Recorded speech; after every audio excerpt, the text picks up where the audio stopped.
هو بما يرضي الله يا جماعة، يعني هو ده ينفع في الكورة؟ ما الواحد بيتفرج على كورة طول عمره، عمره ما شاف حاجة زي دي.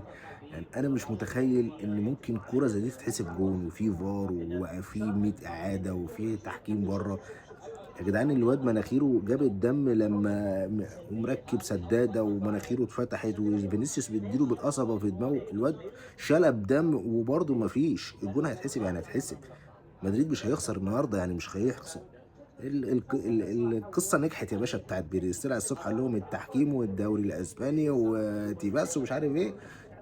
بص بديهم ايه ده؟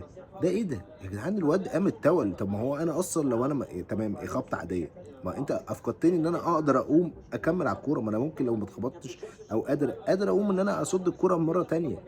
هو مش خلاص، هو الواد اتخبط هنا ودم وبتاع ومش شايف هيقوم يصد ايه، هو مش شايف، هو قام وراح وقع تاني على دماغه من ورا. خلاص انت صدعته، هو مش شايف، اتعمش الواد، اتعمش، جبت له عمش.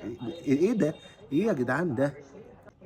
يخرب بيت ام التحكيم والظلم، اقسم بالله فرقه مفيش. لازم الفرقه الواد جاب فيهم جول، انكر ميسي، انكر ميسي، انكر ميسي، انكر ميسي، انكر ميسي، خد يمين وشمال واسيرتي وخليفه راموس. بص اتروق، بس لازم عمرهم ما يخسروا، عمرهم ما يخسروا كده يا باشا. عادي لازم ايه، يلحقوهم عشان الصداره ما تروحش. ايه المشكله ما ناخد الصداره وننافس عليها تاني؟ هي دي الكوره.